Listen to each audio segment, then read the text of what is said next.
My channel JK tutorial.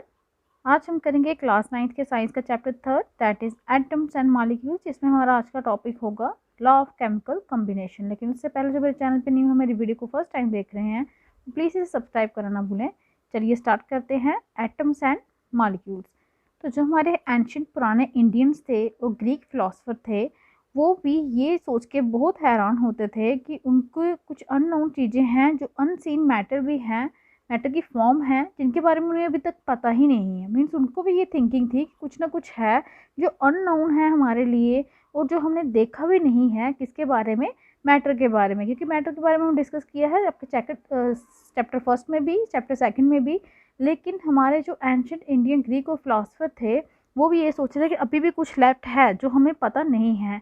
तो idea जो था डिविजिबिलिटी का, डिविजमेंट मीन्स डिवाइड करना मैटर को, वो कब आया था? बहुत देर पहले आया था इंडिया में। कब आया था? आपका 500 BC में। मीन्स ये 5वीं शताब्दी आप बोल सकते हो। तो उस टाइम पे इंडियन फिलोसफर जो थे महर्षि कनद, उन्होंने एक पास्टुलेट बनाया, एक थ्योरी सी दी कि अगर हम डिवाइड करते जाते हैं मैटर को, बार बार डिवाइड करते जाते हैं, तो हमें मैटर जो है उसके स्मॉलर से स्मॉलर पार्टिकल्स मिलते जाएंगे और अल्टीमेटली डिवाइड करते करते हमें एक ऐसी स्टेज मिलेगी, हम ऐसी स्टेज पे पहुंचेंगे जब हमें सबसे स्मॉलेस्ट पार्टिकल मिलेगा जिसको हम फर्दर डिवाइड नहीं कर पाते, उसको मतलब पॉसिबल ही नहीं है उसको डिवाइड करना।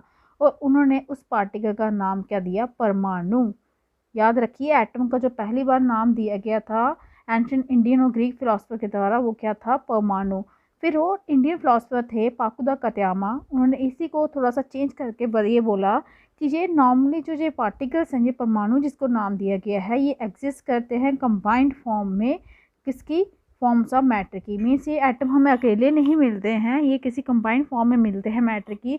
हो सकता है कि सॉलिड से हों, लिक्विड से हों, या गैसेस से हों। फिर उसी सेम ईरा, उसी शताब्दी के आगे पीछे एंशिएंट ग्रीक फिलोसफर थे आपके डेमोक्रिटस एंड लिक्बस।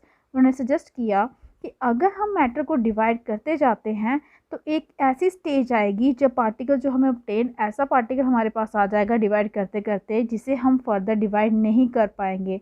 और डेमोक्रिटस ने उस इंडिविजुअल पार्टिकल्स को क्या नाम दिया था? एटम। Means individual. एटम जो होते हैं आपके इंडिविजुअल होते हैं, उसे हम दोबारा डिवाइड नहीं कर पाते। ये सब बेस कहाँ पे था? फिलॉसफी पे। ये सभी फिलोसफर के द्वारा ही किए गए थे, इन पे कोई भी एक्सपेरिमेंटल मतलब साइंटिफिक प्रूफ नहीं था इन आइडियाज़ के बारे में। कब तक? 18वीं शताब्दी तक। मीन्स आपके ये 500 BC से स्टार्ट होते होते 18वीं शताब्दी तक आ गया, तब भी उनके पास कोई एक्सपेरिमेंटल प्रूफ नहीं था कि ऐसा कुछ होता है। लेकिन जैसे ही 18वीं शताब्दी का एंड हुआ, साइंटिस्ट ने ये रिकोनाइज़ किया, पहचान लिया कि क्या डिफरेंस है एलिमेंट्स और कंपाउंड्स के बीच में। ये नेचुरली बहुत इंटरेस्टिंग हो गया ये फाइंड करना कि कैसे एलिमेंट्स कंबाइन करते हैं, क्यों करते हैं और क्या होता है जब ये एलिमेंट्स आपके कंबाइन करते हैं। तो एंटोनियो एल लाइवजर जो थे, उन्होंने नींव रखी केमिकल साइंसेस की। क्या इस्टेब्लिश करके? 2 इम्पॉर्टेंट लॉ रखे उन्होंने केमिकल कॉम्बिनेशन के। याद रखिए कौन से साइंटिस्ट थे आपके? एंटोनियो एल लाइवजर थे। इन्होंने नींव रखी थी आपकी केमिकल साइंसेस की, क्योंकि उन्होंने 2 इम्पॉर्टेंट लॉ बनाए थे केमिकल कॉम्बिनेशन की। यही हमारा आज का टॉपिक है, लॉ ऑफ केमिकल कॉम्बिनेशन। तो 2 लॉ थे आपके केमिकल कॉम्बिनेशन के। तो ये लॉ ऐसे ही नहीं दिए गए, पहले एक्सपेरिमेंट परफॉर्म किए गए साइंटिस्ट लेवोसियर और जोसेफ एल प्रोस्ट के द्वारा, उसके बाद ये लॉ दिए गए हैं। इनमें सबसे पहला लॉ है आपका law of conservation of mass. Mass हमेशा कंजर्व रहता है, वो चेंज नहीं होता before the reaction, always after the reaction. तो यहाँ पे इन्होंने बोला है कि क्या कोई चेंज होता है मास में जब कोई भी केमिकल रिएक्शन या केमिकल चेंज जो है होता है। तो इसके लिए आपको यहाँ पे एक एक्टिविटी दी गई है, आपने क्या करना है, इनमें से सेट लेना है एक्स और वाई किसका? केमिकल का। देखिए एक्स सेट में आपके पास क्या है? कॉपर सल्फेट 1.25 ग्राम, बेरियम क्लोराइड 1.22 ग्राम, लेड नाइट्रेट 2.07 ग्राम। आपको इनमें से कोई एक सेट लेना है एक्स में से। उसी तरह एक एलिमेंट ले लेना है, आपने सेट ले लेना है वाई। वाई में आपको क्या दिया गया है? सोडियम कार्बोनेट दिया गया है 1.43 ग्राम, सोडियम सल्फेट दिया गया है 1.53 ग्राम, सोडियम क्लोराइड आपके पास 1.17 ग्राम। आपने प्रिपेयर करना है सेपरेटली 5% सोल्यूशन किसी एक पेयर ऑफ सब्सटेंसेस का, जो यहाँ पे आपको एक्स और वाई में दिए गए हैं। और कितने में बनाना है इसका सोल्यूशन? 10 ml वाटर लेके। क्वांटिटी यहाँ पे आपको ऑलरेडी दी गई है हर एक कंपाउंड की कितनी लेनी है। वाटर आपने कितना लेना है सोल्यूशन बनाने के लिए, 10 ml लेना है। उसके बाद आपने छोटा सा अमाउंट लेना है सोल्यूशन वाई का कोनिकल फ्लास्क में, और कुछ सोल्यूशन लेना है इसका एक्स का, इसमें इग्निशन ट्यूब में। याद रखिए इग्निशन ट्यूब जिस पे हम हीट कर सकते हैं, ठीक है। तो वाई का सोल्यूशन किस में लेना है, कोनिकल फ्लास्क में। उसके बाद आपने हैंग कर देना, लटका देना है इग्निशन ट्यूब को फ्लास्क में ध्यान से, और देखना है कि सोल्यूशन जो है वो आपस में मिक्स ना हो। याद रखिए सोल्यूशन जो है आपस में मिक्स नहीं होना चाहिए। उसके बाद आपने क्या करना है, कॉक के साथ इसको बंद कर देना है कोनिकल फ्लास्क को।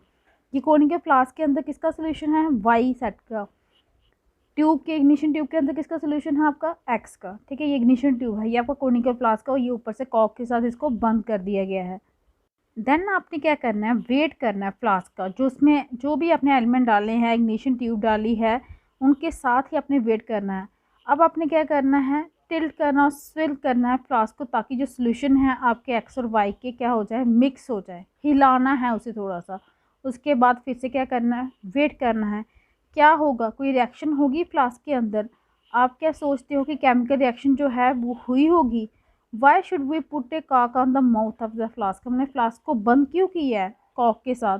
क्या जो मास है फ्लास्क का और जिसके कंटेंट्स है जो उसके अंदर वो चेंज हुए होंगे।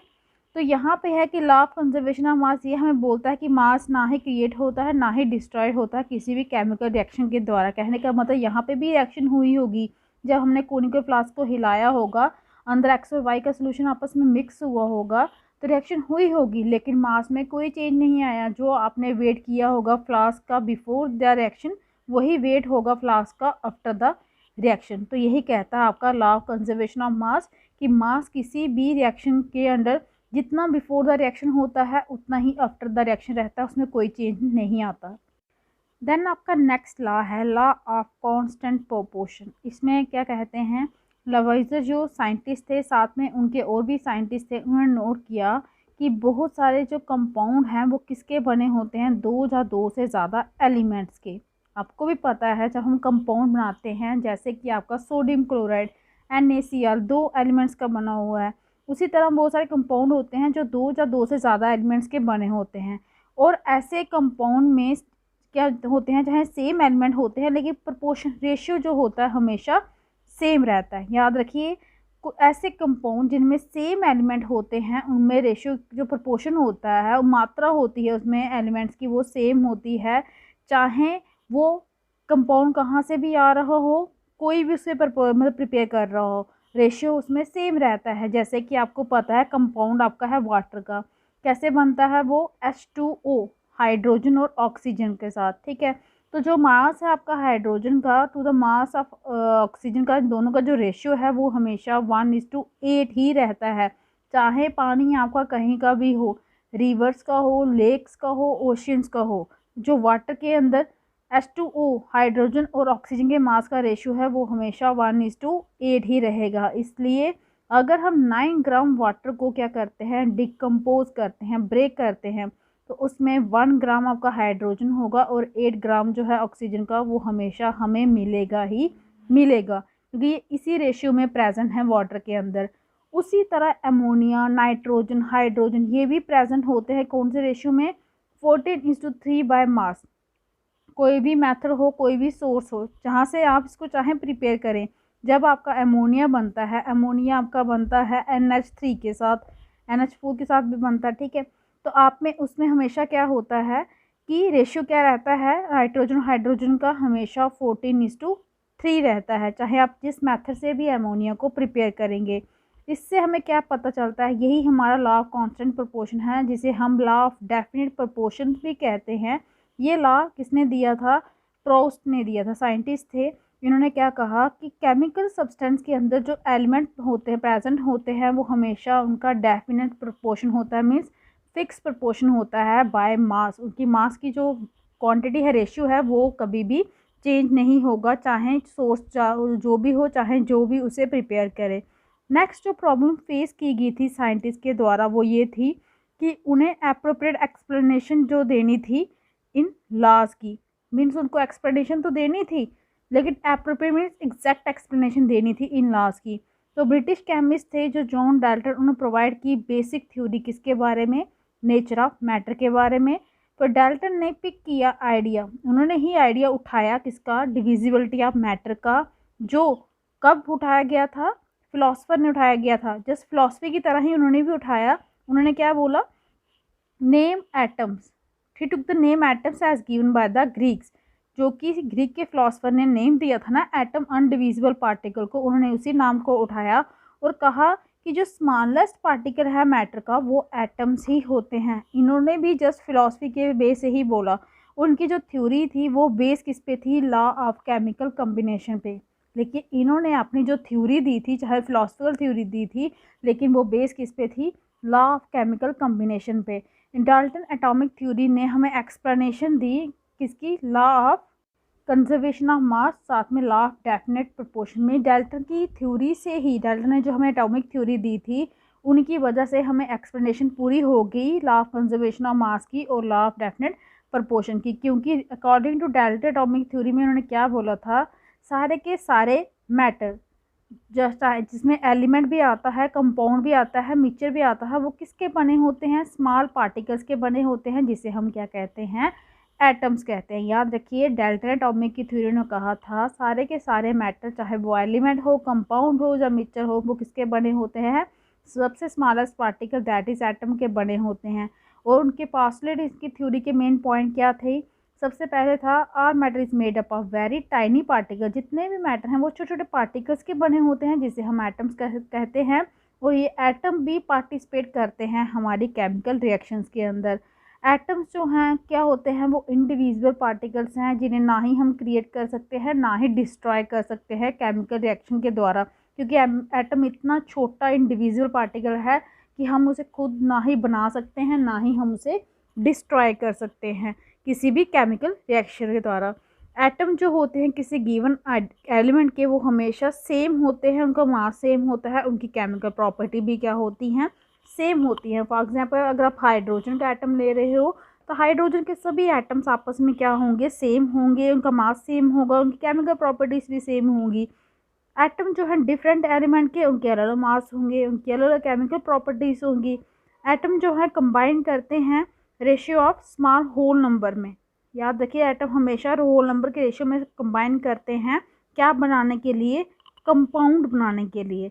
नेक्स्ट पास्टलेट था कि जो रिलेटिव नंबर होते हैं वो काइंड होते हैं एटम के, वो हमेशा कांस्टेंट होते हैं किसी कंपाउंड के अंदर, वो चेंज नहीं होते, जितने हो के रिएक्शन के अंदर इतने यूज़ हो गए इतने ही रहेंगे, चेंज नहीं हो सकते। हम स्टडी करेंगे नेक्स्ट चैप्टर में कैसे एटम जो हैं वो बने होते हैं, उससे उनसे भी स्मॉलर पार्टिकल्स है। हमने कहा ना कि एटम जो है वो डिवाइड नहीं हो सकते, वो सबसे स्मॉलेस्ट पार्टिकल है। लेकिन नेक्स्ट चैप्टर हम ये भी डिस्कस करेंगे कि एटम भी स्मॉलर पार्टिकल्स के बने होते हैं। तो ये था हमारा आज का topic, law of chemical combination, जिसमें दो लॉ थे आपके, law of conservation of mass, means mass can neither be created nor be destroyed. हमेशा जितना होता है बिफोर द केमिकल रिएक्शन उतना ही रहता है आफ्टर द केमिकल रिएक्शन। और दूसरा है लॉ ऑफ कांस्टेंट प्रोपोर्शन, कि जब भी आपके केमिकल सब्सटेंस जो होते हैं वो बनते हैं उसमें एलिमेंट हमेशा प्रेजेंट होते हैं किसी फिक्स्ड प्रोपोर्शन में बाय मास। और नेक्स्ट हमने डाल्टन एटॉमिक थ्योरी के बारे में भी पढ़ा कि डाल्टन एटॉमिक थ्योरी ने हमें क्या बताया था, एक्सप्लेनेशन दी थी इन दो लॉ की, लॉ ऑफ कंजर्वेशन मास की और लॉ ऑफ कांस्टेंट प्रोपोर्शंस की भी, और साथ में हमने पास्टलेट भी दिए थे किसके बारे में, एटम्स के बारे में। तो ये था हमारा आज का टॉपिक, ये यहीं पे कंप्लीट होता है। आई होप कि आपको अच्छे से समझ आ गया होगा। अगर आपको मेरी वीडियो अच्छी लगी हो तो प्लीज़ इसे लाइक कीजिए, शेयर कीजिए, चैनल को सब्सक्राइब कीजिए, ताकि आपको मेरी लेटेस्ट वीडियो जो है टाइम टू टाइम मिलती रहे। आज के लिए इतना ही, थैंक यू।